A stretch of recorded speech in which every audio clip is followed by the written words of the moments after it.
Today I have the rare opportunity that I have pulled several different varieties of dragon fruits out of the plantings here on the farm, and so I can actually do a side-by-side taste test comparison.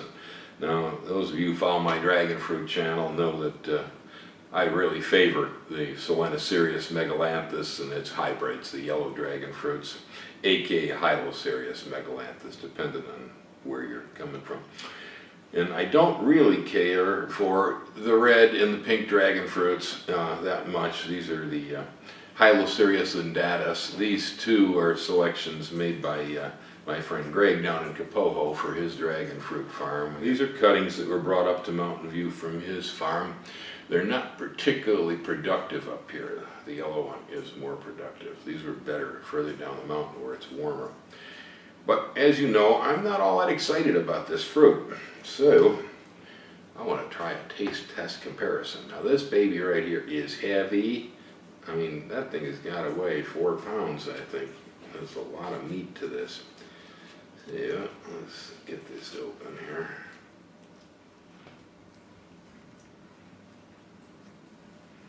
All right, there's one.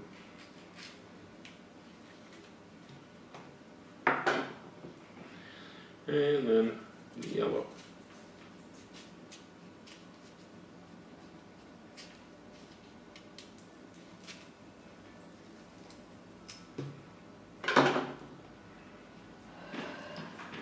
Well, say one thing, the yellow was definitely much easier to peel.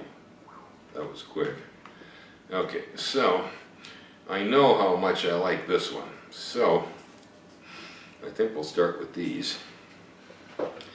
Alright, so I have them peeled and we're ready to try. I think I'm going to try the big honkin' grapefruit over here first. So this is the largest of them. These fruit are vine ripe, dead ripe out here in the garden, so they really don't get much better than this. The aroma is unusual, a slightly green smell.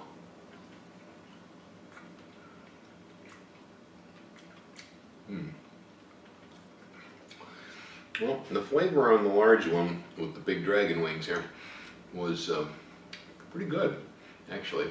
But it's not as sweet as the yellow, absolutely. But it has floral undernotes. That's quite attractive, really. I'll have to admit, that's probably one of the better tasting red dragon fruits I've ever eaten. But well, it was allowed to get as ripe as possible right out here in the orchard, so I guess it doesn't get any better than that. It's not bad. Not bad, I'd eat it again. Alright, now I'll get the smaller one here that had the blunt wings, square-edged wings, instead of pointed ends. And this one, I guess that's why they call it Pink Star, because it does tend to hold on to the pink color pretty good on the inside of the fruit a little.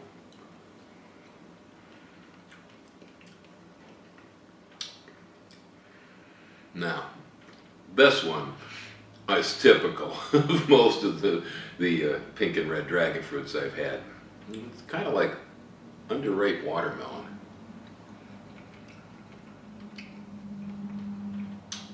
It doesn't have the floral note of the larger fruit that makes this one attractive. It's really not there.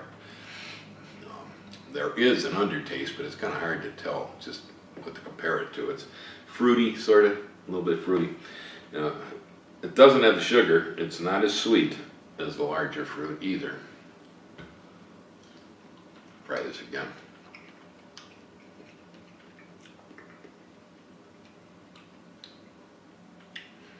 It's just not impressive. I don't usually say that about things that I grow out here, but it really isn't. Typical. Typical. Okay, now we have my favorite. This is yellow.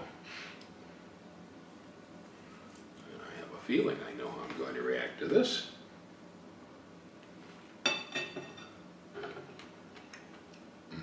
Oh man. That is just so much better. It really is. Now, I wouldn't mind picking up a little of the floral quality that was in this large fruit into this yellow fruit. The yellow fruit has a lot of sugar and it's really sweet, but it doesn't really have a whole lot of character in its flavor. It's wet, it's delicious, it's sweet, it's juicy. You know, you want to put it back in your mouth and have more, but as far as a memorable flavor, not really. A little bit of acidity in there, just a little bit. Good thing too. If it didn't have that tanginess, it'd really be flat and sweet. Insipid would be the word, but there's enough tanginess that it isn't. The seeds are actually pretty tasty and they're part of the experience. They are bigger than the seeds in the Hyla cereus dragon fruits, and so there's a crunch to them, and the seeds actually have a flavor, and it's not bad. Kind of nutty a little bit. Well, it's hands down, okay, that's the superior fruit, the yellow one. But this large red dragon fruit was better than many of them I've had in the past, and you know what, we have the face-to-face taste test comparison of 3 different varieties of dragon fruits, and they really are different. And so I haven't really run across one of these fruits that eat one tastes exactly like the other. They really don't. Different varieties are a little bit different from each other, and so there's probably a dragon fruit out there for everybody. Happy gardening, aloha, hang loose, folks.